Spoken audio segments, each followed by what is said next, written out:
Hey there. Stop telling everybody what's wrong with your partner.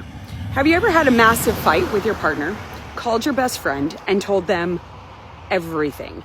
And then a few days later, you and your partner make up, but your best friend was still furious with them. If you've ever thought, oh no, maybe I've told them way too much, this walk is for you. Here's something I wish more couples actually talked about.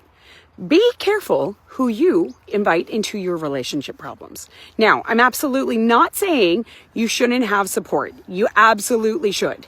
We all need trusted people we can talk to. But there's a huge difference between getting support and giving everybody you know a running commentary on everything your partner does wrong.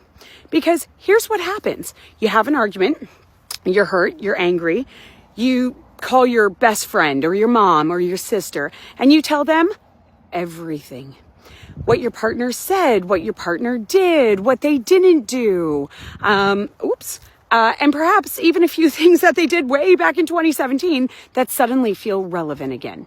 And then you go home, you talk with your partner, you apologize, you reconnect, you forgive each other, have a hug, whatever, and you move on. But do you know who sometimes doesn't move on?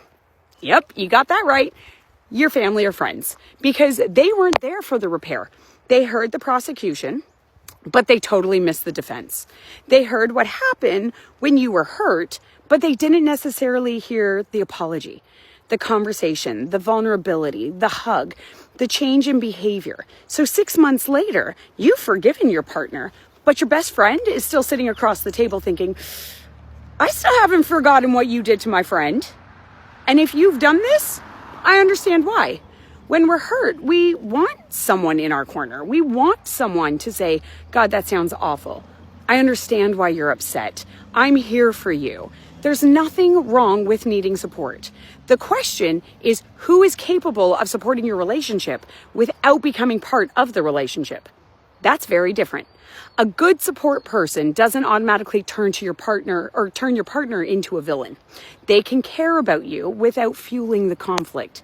So before you share your next relationship argument with somebody, ask yourself 3 questions. Is this person safe? Are they fair? And do I want them to still know this information when my partner and I have worked things out? Because once you've shared something, you can't unshare it. And sometimes, just sometimes, relationship privacy is actually a form of relationship protection. I see this in couples more than I'd actually like to admit. A couple repairs the relationship, but now they're dealing with a secondary problem. Their family or their friends no longer support the relationship. I had a client who repeatedly vented to their parents during difficult periods. The couple eventually worked through the issue, but the support person had only heard months and months and months of negative stories and struggled to trust their partner again. There are situations involving abuse, coerce, fear, or safety concerns where seeking outside help is incredibly important, so please get it. But I'm not advocating secrecy. I'm advocating discernment. So I'm curious, who gets a backstage pass to your relationship? Please comment private if this walk has made you think differently about what you share and who you share it with. And follow along if you want more honest, practical conversations about building healthier relationships. Remember, not everybody needs a front row seat to your relationship. Choose your support people carefully and protect the relationship that you're trying to build. Thanks for walking with me, and I look forward to seeing you on tomorrow's walk.